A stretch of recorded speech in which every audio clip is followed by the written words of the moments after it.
نحمده ونصلي على رسوله الكريم أما بعد فأعوذ بالله من الشيطان الرجيم بسم الله الرحمن الرحيم يدخل من يشاء في رحمته والظالمين أعد لهم عذابا أليما وقال النبي صلى الله عليه وسلم الدين النصيحة صدق الله وصدق رسوله النبي الكريم ونحن على ذلك لمن الشاهدين والشاكرين والحمد لله رب العالمين۔ میرے معزز سامعین، میں نے آپ کے سامنے قرآن کریم کی ایک آیت مبارکہ تلاوت کی ہے اور احادیث کے بے شمار مجموعے میں سے ایک مختصر سی حدیث مبارکہ تلاوت کی ہے۔ دعا ہے کہ اللہ رب العزت صحیح بیان کرنے کی توفیق عطا فرمائے، مجھے اور آپ کو اس پر عمل کرنے کی توفیق عطا فرما دے۔ اس آیت مبارکہ کے اندر اللہ رب العزت یہ بات بتا رہے ہیں کہ اللہ رب العزت جس کو چاہتے ہیں اپنی رحمت میں داخل کر دیتے ہیں، اور اللہ رب العزت نے ظالموں کے لیے دردناک عذاب تیار کر رکھا ہے۔ نبی علیہ الصلوۃ والسلام اس حدیث مبارکہ میں یہ بات ارشاد فرما رہے ہیں کہ الدین النصیحہ، کہ یہ دین جو ہے سراسر خیر خواہی کا نام ہے۔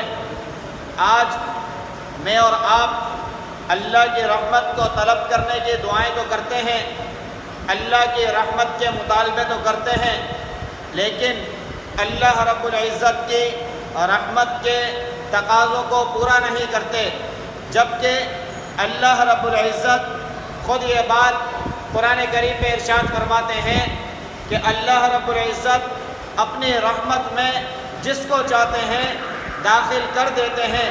یہاں پر جو صیغہ استعمال کیا گیا، مضارع کا صیغہ استعمال کیا گیا، یدخل یعنی داخل کرتے ہیں اور کرتے رہیں گے، یعنی آگے بھی کریں گے۔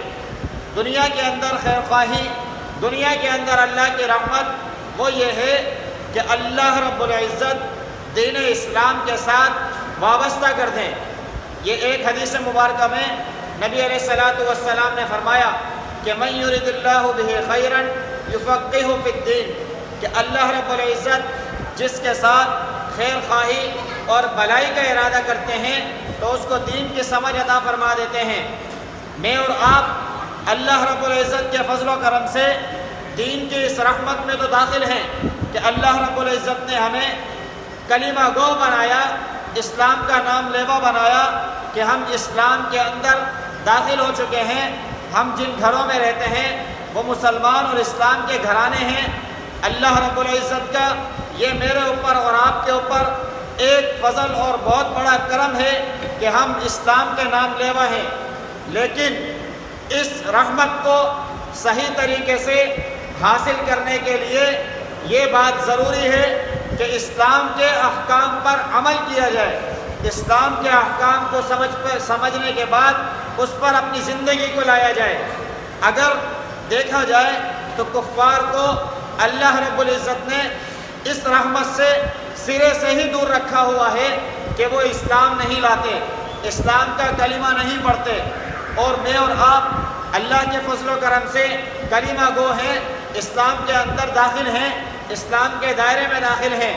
میرے اور آپ کے لیے اب یہ بات ضروری ہے کہ میں اور آپ اس کلمے کے تقاضے کو پورا کریں اور اللہ رب العزت کے احکام کو بجا لائیں، چاہے وہ میری انفرادی زندگی کے اندر ہو، چاہے وہ میری اجتماعی زندگی کے اندر ہو، چاہے وہ میری معاشرتی زندگی کے اندر ہو، چاہے وہ میری ازدواجی زندگی کے اندر ہو، چاہے وہ میری کاروباری زندگی کے اندر ہو۔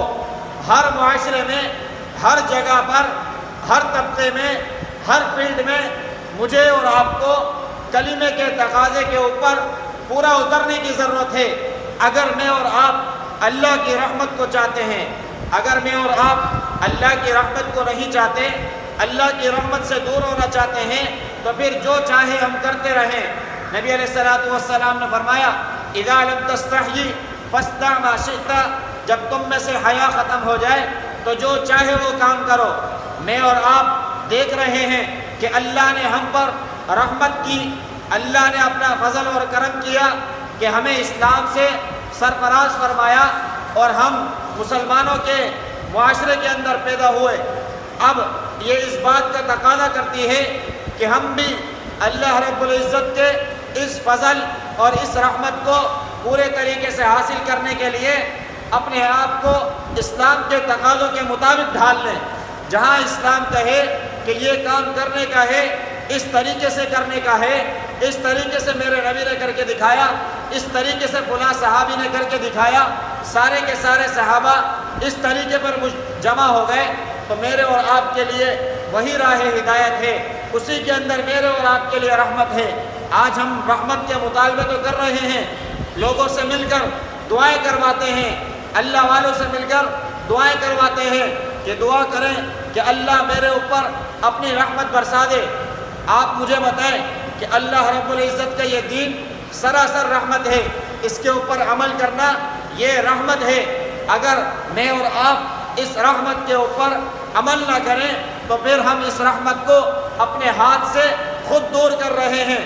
اس میں دعا کا کوئی دخل نہیں ہے، دعا کا دخل یہی ہے کہ اللہ رب العزت مجھے اور آپ کو اچھے عمل کی توفیق عطا فرما دے۔ ہم ایک اسلامی معاشرے کے اندر ہیں، اذان ہمارے کانوں میں آتی ہے، اللہ کے احکام ہمارے پاس موجود ہیں، قرآن ہمارے پاس موجود ہے، لیکن ہم اس کے اوپر لبیک نہیں کہتے تو میں اور آپ اپنے آپ کو اللہ کی رحمت سے خود دور کر رہے ہیں۔ کل قیامت کا دن ہوگا، وہاں بھی اللہ کی رحمت کی ضرورت پڑے گی۔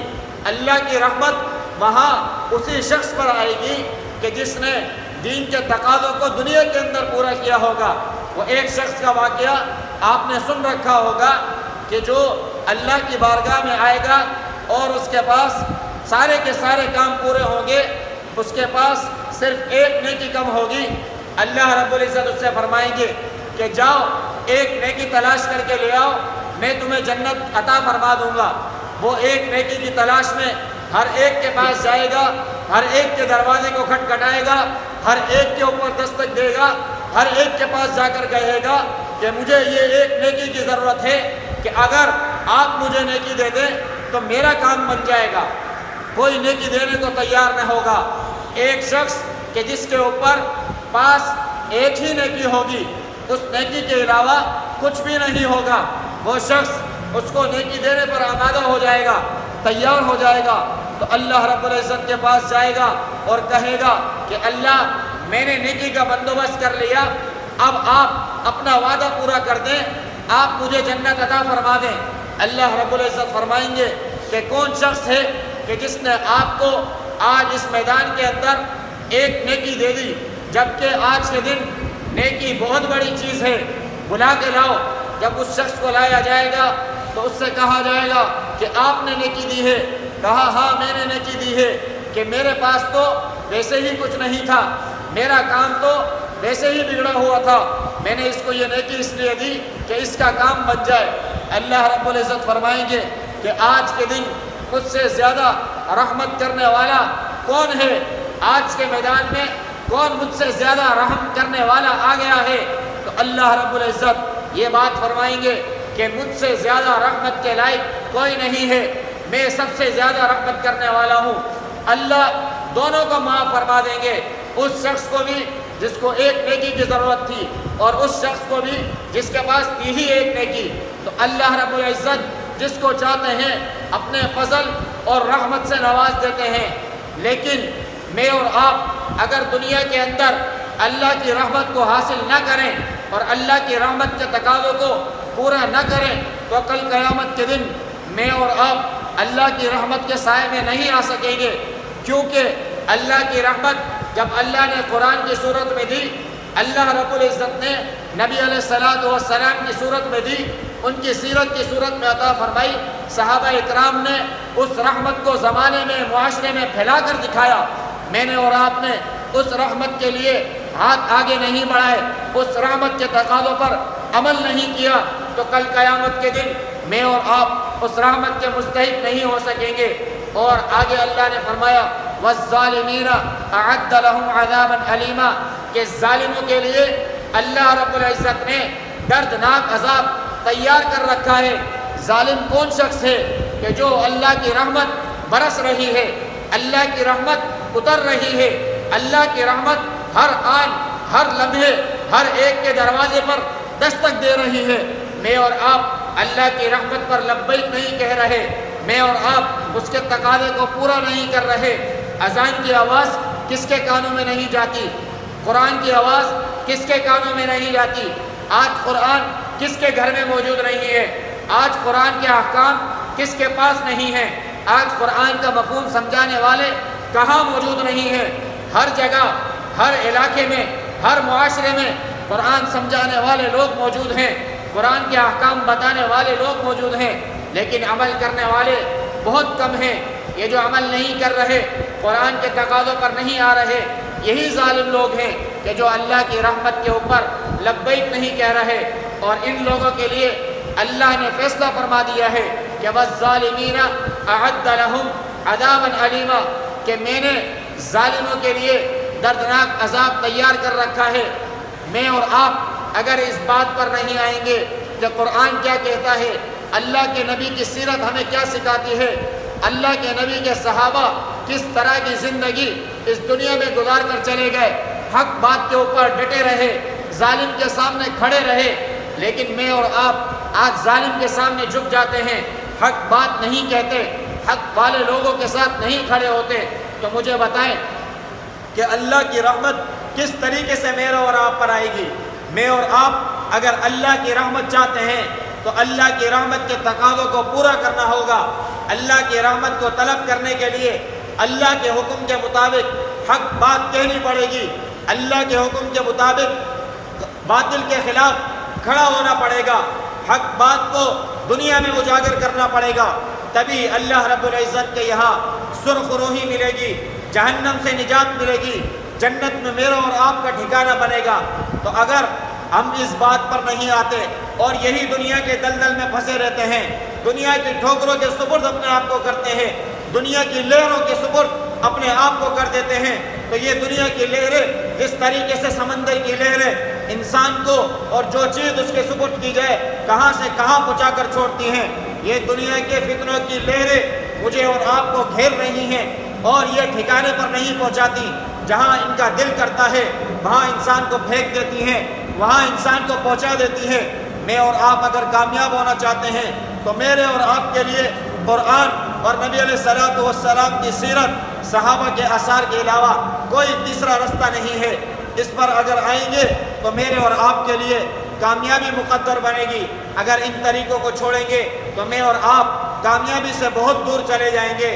دعا ہے کہ اللہ رب العزت خود مجھے بھی اس دنیا میں اور آخرت میں کامیاب فرمائے، آپ تمام میں سے ہر ایک کو بھی کامیاب بنا دیں۔ وآخر دعوانا ان الحمدللہ رب العالمین۔ الحمدللہ رب العالمین والعاقبۃ للمتقین والصلاۃ والسلام علی سید الانبیاء والمرسلین۔ اللہم انت السلام و منک السلام تبارک یا ذا الجلال والاکرام۔ اللہ کریم ہمارا یہاں بیٹھنا اپنی بارگاہ عالیہ میں قبول فرما۔ اللہ کریم قرآن اور احادیث کا سننا سنانا اپنی بارگاہ عالیہ میں قبول فرما۔ اللہ کریم مسلمانوں کی مدد اور نصرت فرما۔ اللہ کریم فلسطین کے مسلمانوں کی مدد اور نصرت فرما۔ قبلہ اول بیت المقدس کی حفاظت فرما۔ اللہ کریم ڈاکٹر عافیہ صدیقی کو رہائی نصیب فرما۔ اللہ کریم حرمین شریفین کی حفاظت فرما۔ اللہ کریم ملک پاکستان کی حفاظت فرما۔ اللہ کریم ہمارے ملک پاکستان کو امن کا گہوارہ بنا۔ اللہ کریم اس کو اچھے لوگ، اچھے حکمران عطا فرما۔ اللہ کریم جو اس کے خلاف سازش کر رہا ہے یا اللہ سب کو ہدایت عطا فرما۔ یا اللہ اگر ان کے نصیب میں ہدایت نہیں ہے تو یا اللہ ہماری پاک سرزمین کو ان کے ناپاک وجود سے پاک فرما دے۔ اللہ کریم جہاں جہاں مسلمان پریشان حال ہیں، بیمار ہیں، مصیبت زدہ ہیں، تکلیفوں میں ہیں، یا اللہ تمام کی بیماریوں کو، پریشانیوں کو، مصیبتوں کو، تکلیفوں کو دور فرما۔ یا اللہ جتنے بے روزگار ہیں یا اللہ تمام کو حلال طیب روزگار عطا فرما۔ یا اللہ جتنے بے اولاد ہیں یا اللہ تمام کو نیک صالح فرما بردار اولاد عطا فرما۔ یا اللہ جتنے پیارے ہمارے اس دنیا سے چلے گئے یا اللہ سب کی کامل بخشش فرما۔ وصلی اللہ تعالی علی رسول خیر خلقہ محمد وعلی آلہ واصحابہ اجمعین، آمین۔